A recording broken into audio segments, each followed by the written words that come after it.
This story is called A Million Fish, More or Less. It was early morning on the Bayou Plateau. Hugh Thomas had just tossed his line into the water when Papa Daddy and Elder Abijah came rowing out of the gauzy river fog. They were swapping bayou tales just like they had for years. "Morning to ya," Hugh Thomas called as they pulled up alongside the bank. Papa Daddy started right in. "The elder and me was just saying that the Bayou Clapeta is a mighty peculiar place. Take the time back in '03, me and the elder here caught a wild turkey weighed 500 pounds. That would be an enormous turkey. A 50-pound turkey would be an enormous turkey." Hugh Thomas's eyes filled with wonder. "That's a powerful big turkey." Quickly, Elder Abijah took up the story, adding, "As we was marching that gobbler home, I spied a lantern that had been left by Spanish conquistadors back in the year 1542, and it was still burning." Like a wild tale, doesn't it? There's a picture of them with their supposed 500-pound turkey.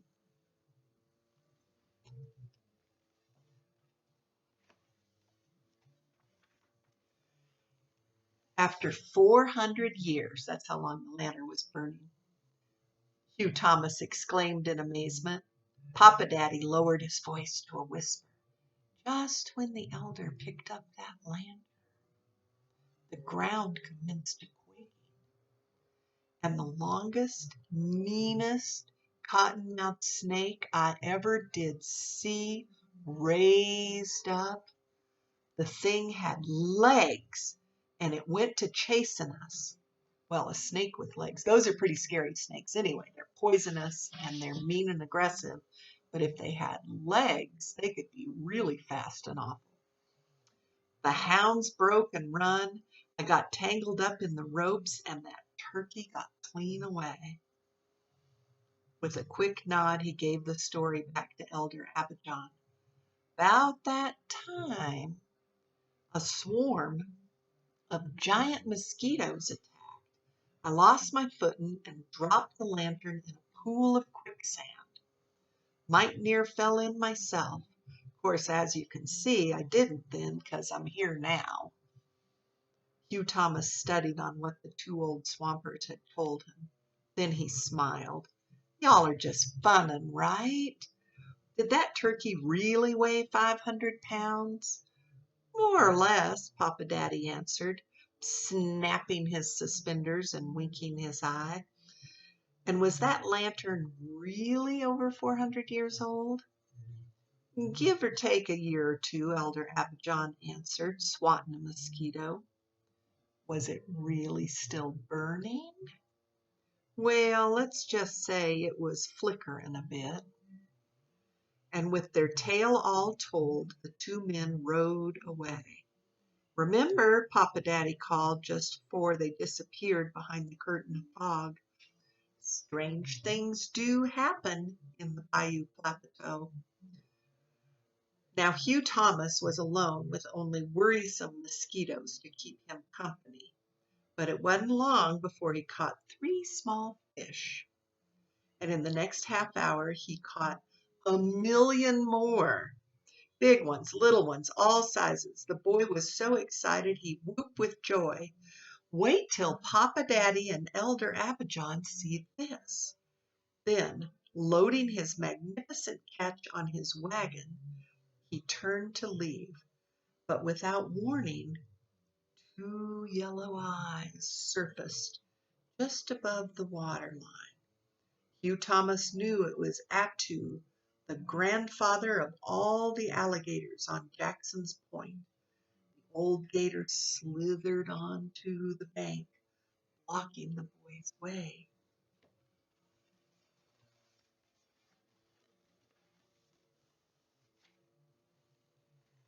Well, there's a picture of Hugh Thomas, and there he is with all his 1,000,000 fish piled on that little tiny wagon.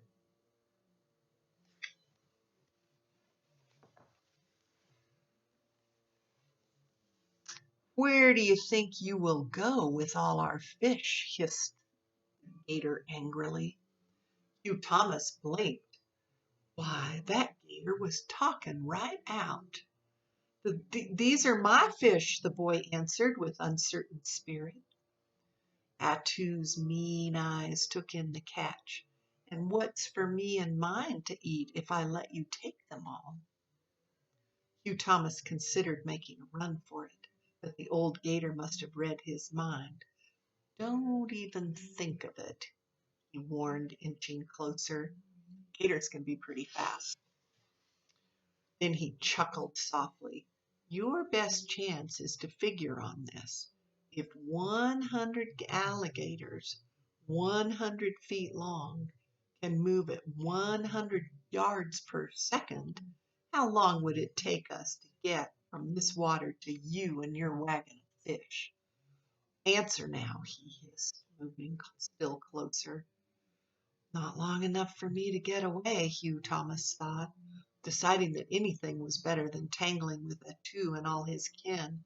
He solved the riddle by throwing a goodly amount of fish back in the bayou. You make the right answer, Attu said. Then he turned and disappeared beneath the dark waters, along with the 100 other alligators who had been watching and waiting.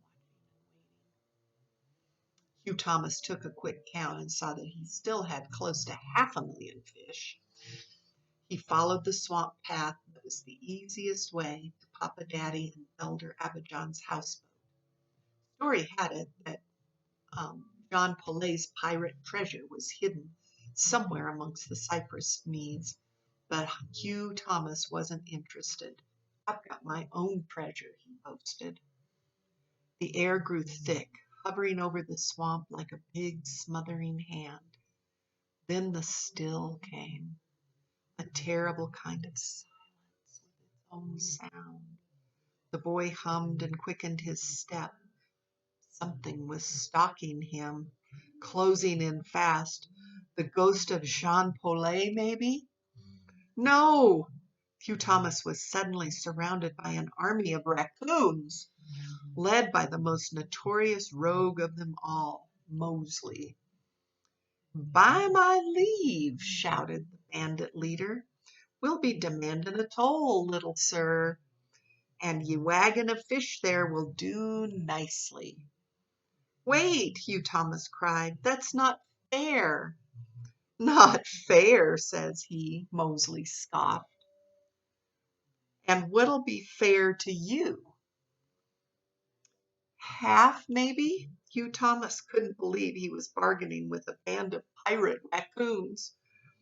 Why settle on half, mate, when we can take all? Okay, so there's evil alligator, Attu. He would be scary looking. And there's Hugh Thomas, and look at those mean raccoons back there, blocking his way and wanting to steal his fish. Pirate raccoons.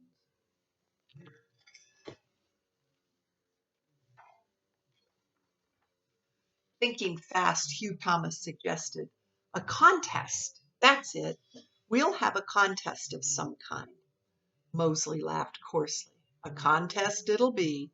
You win, we takes half the catch. I win, we takes it all. Mind you, that's as fair as it'll be getting. The boy agreed, not knowing what to expect. Swords, pistols, wrestling. Ooh, I wouldn't want to wrestle raccoons. They have claws and very sharp teeth. Then, to his astonishment, Mosley whistled, and 2 black bears appeared. Reaching beneath a huge swamp cabbage, the pirate pulled out a 20-foot snake. We'll skip rope, says I. And so the contest began. They're using a big old snake for a jump rope and bears to flip it. The bears turned and Mosley jumped. Hugh Thomas hadn't seen such fancy footwork in all his life. That rascal skipped so hard and so fast he was down in a pit when he finally missed on jump 5,552. His motley crew sent up a loud cheer. But Hugh Thomas held his own. Hugh Thomas jumped and jumped 1,000, 2,000, 3,000, 4,000, 4,050. He jumped some more. 5,000. He was so tired. His legs hurt, but he jumped more. 5,550. He managed just 3 more jumps before missing, but that was enough to win. 5,553. Mosley was purely outdone. He went to grumbling and mumbling and swearing under his breath, but in the end he made good his word. I takes me lickin', and now I'll be takin' me fish. One by one, hundreds of masked bandits marched past the wagon and plucked a juicy treat. Then Mosley found the plumpest fish for himself and beckoned Hugh Thomas to hurry along. Even though his catch was cut by half again, Hugh Thomas still felt like a winner.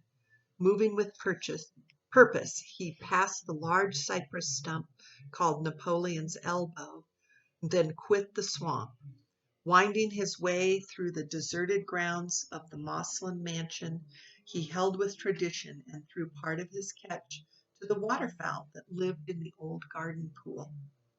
Since slavery times, fishermen believed that feeding these birds would bring them luck the next time out. Thief! Thief! A fish crow spied Hugh Thomas's catch and sent up a signal. Birds darkened the sky. They swooped down, speared their fish, and soared away, screeching, "Thief! Thief!" "Shoo!" shouted Hugh Thomas, but the birds chased him across the parish road and under the trestle, stopping just short of the first house in Free Jack's quarters. So, here's the raccoon jumping with the snake. Let's see. There's Hugh Thomas jumping with the snake, and you can see the bears. There's the birds swooping in and stealing the fish. He had 1,000,000 fish, and now he doesn't have very many, does he? Chantilly, the neighbor's girl's cat, was sunning on the porch step. Her gray eyes were fixed on the wagon full of plump fish. Cats like fish. "Why, it's a Christmas gift," the cat shouted, excitement swelling her words. To see you, that is," she added in a soft purr. Hugh Thomas was surprised that the cat was talking, and to him. Most of the time, Chantilly wouldn't even look in his direction. "It's not my custom to report on my mistress's whereabouts, but if you want to see Miss Challie Pearl, she's with Walter Edward out back in the okra patch. Can't you hear them laughing together?" Without thinking, Hugh Thomas hopped the fence and disappeared around the house. Some time later, he came back with his friend in tow. He was talking all excited and explaining, "Come see for yourself. It was 1,000,000 fish." Challie Pearl stopped. "What 1,000,000? I see 3 little fish." Hugh Thomas was completely confused. Then he looked at Chantilly and understood. "You tricked me," he said. "You ate my fish. Say you did." The cat blinked innocently and cleaned her whiskers. Challie Pearl scooped up her pet. "You must be addled, Hugh Thomas. Come tellin' that whopper than layin' blame on my poor precious kitty cat," and she marched away in a huff. Meanwhile, a chorus of Chantilly's friends meowed contentedly as they licked their paws. With only 3 fish left, Hugh Thomas followed the path to the backwater slough, where Papa Daddy and Elder Abijah's houseboat was tied up.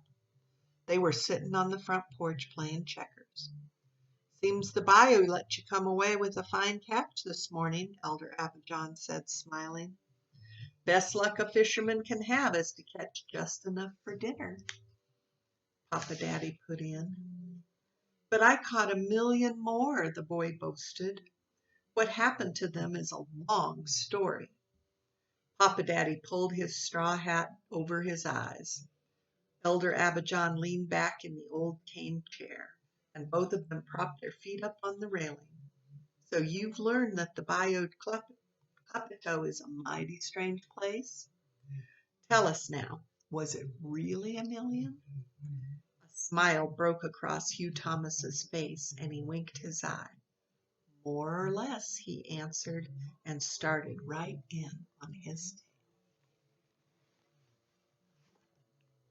There's Charlie Pearl being all mad at him for blaming her cat, but her cat did steal it, and its friends stole a bunch of the fish. And there's Hugh Thomas and the three little fish that are left, telling his tale of what happened. The end.